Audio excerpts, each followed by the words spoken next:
welcome to Planet Muse. We have a special guest here, Felicity Adams. We as you can see, we're at Planet Muse HQ, so you can see all the interesting gizmos we have here at the facilities.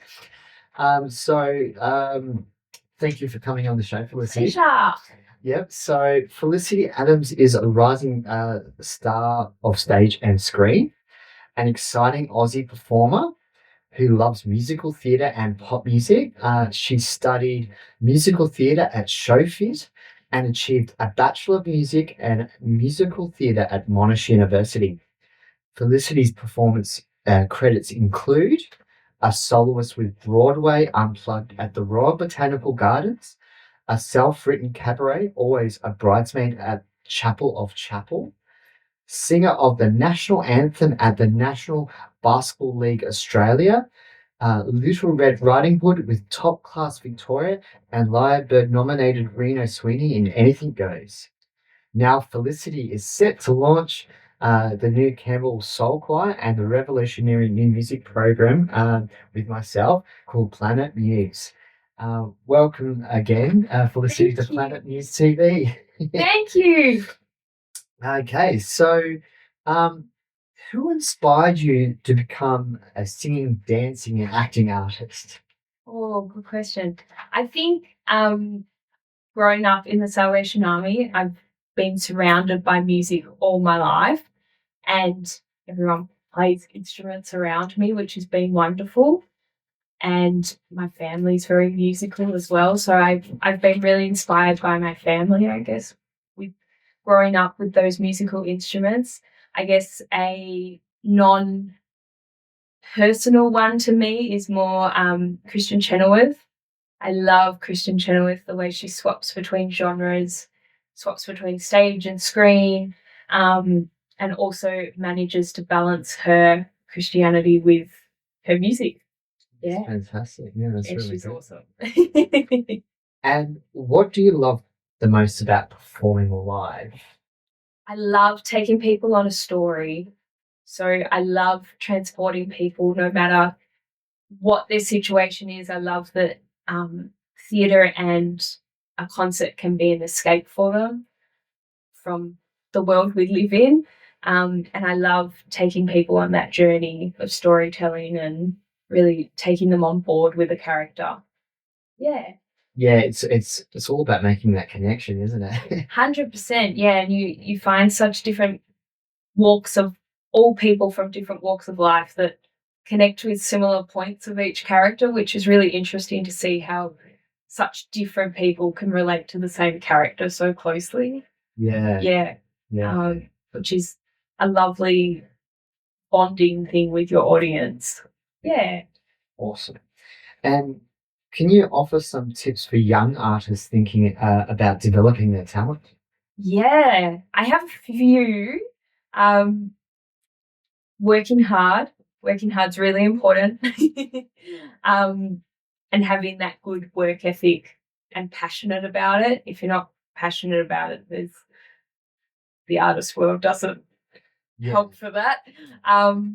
And yeah, so working hard and being passionate, but also being a kind person. I think a lot of our industry can be rough sometimes and you're faced with a lot of rejection. So the kinder you are and easier to work with makes you more hireable. And that's what we all want to be. We want to be hireable. So being a kind person. And I once had this person tell me to get a hobby in the industry. And I never really knew what he meant by that, but now being a bit older, I understand what he means, separating you from your craft, because growing up, artistry is your only hobby. Yes. It's all you do. And so when you get older and that becomes your workplace as well, you don't have anything to escape from that. And so when you're dealt with rejection, as the artistry world happens so often, you need a way of separating you from your art. Otherwise it can get really mentally draining. Yeah. Yeah. Yeah, no one likes to be rejected. No, exactly. And it happens a lot in our work. You get one yes to 90 no's. Like, Yeah. yeah. So you, having a hobby. Yeah. Keep you sane. Yeah, that's right. Yeah.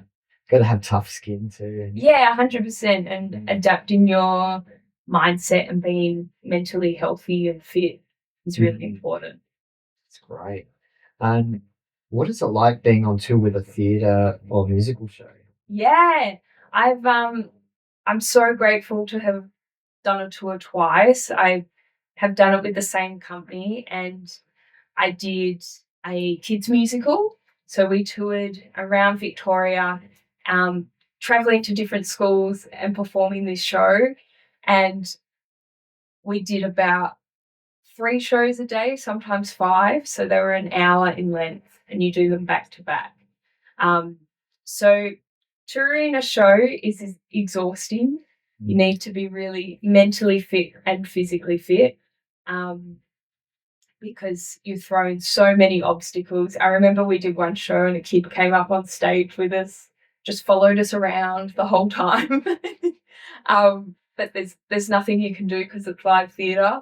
So just being adaptable is really important while on tour, because there's so many things that can go wrong and so many things that can go right. And I think if you're not present and in the moment and adapting to it, you kind of miss those joyful moments as well as the safety moments. Yeah, so you got to pay attention. Yeah, 100%. Yeah. So this is probably an obvious question. Do you like to write songs, and if so, describe your creative process? Oh, I sometimes like writing songs. Oh, really? A love-hate relationship? Yes, I'm a perfectionist.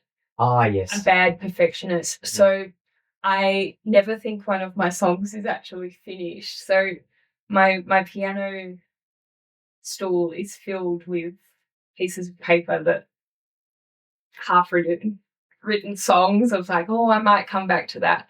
I love writing music. I have a love-hate relationship with lyrics.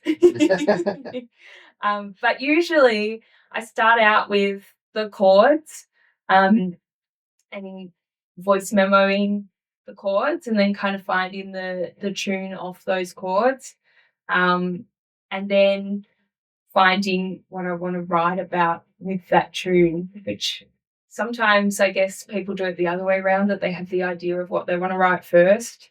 But yeah, I don't love lyrics, so yeah, it's challenging writing lyrics. 100%. Yeah, I love listening to lyrics. Like Taylor Swift's lyrics are amazing and so poetic. But yeah, writing my own, I like writing the music more. Okay. So that's the first thing I go for. And then the lyrics come a little while after that. But yeah, as I said, very much a perfectionist, so it takes a long time. I can relate to that. I've suffered from that. That illness before. So we have heard you're about to launch a new choir in Melbourne called Camberwell Soul Choir. I'm so excited for it. Tell us what that's about, who can join, and how do you apply to join? Yes, so we've got a QR code to join, and you can also, any age is welcome, which is wonderful. No experience necessary. It's just a nice community space to open it up for people to sing and get to know music and explore themselves through singing. And we'll be doing a little bit of gospel, some pop songs with meaningful messages, and those type of soulful tunes, which are so wonderful. That's great. I'm looking forward to seeing the choir. Yeah, me too. Yeah. It should be exciting. And yes, and before we let you go, we'll just remind the audience also, I think it's on Feb 25th, we're going to be launching Planet Muse as well on Tuesdays, as well as after the Soul Choir. And this year we're going to offer people, if they would like to, enroll in Certificate 3. It's all funded through charity. So in the description below of this video, you'll find all the details about that for both activities, the Soul Choir and Planet Muse. And before you go, is there any thoughts you'd like to leave for our viewers? Anything, thoughts you want to share, or stories or anything like that that come to your mind? Just keep working hard and believing in yourself, I guess. Mm. I think a lot of people tell you in the industry, it's very easy to think that you're not good enough. So backing yourself and believing in yourself is really important. Cool, Yeah. cool. And where can we access your material online? Like you said, you've just recently launched a new album. Congratulations. Thank you. Thank you with my jazz band. It's been fun. Yeah, and so where can we purchase that? Yeah, so that's on Spotify. It's called Orchard Grove 8/10/24. And so that's on Spotify. I have my Instagram, Felicity Adams, where I post most about my gigs and my shows that I'm in. And then I also have a YouTube, which is also my name. So, yeah. Excellent. We'll include all those links in the description of the video as well. So thank you again, Felicity, for coming on to Planet Muse YouTube channel. Thank you for having me. And we're really looking forward to working with you this year. It's going to be an absolutely blast. Thank you so much. Thank you. No worries. Thank you. And to our viewers out there, stay musical, and we'll speak to you very soon.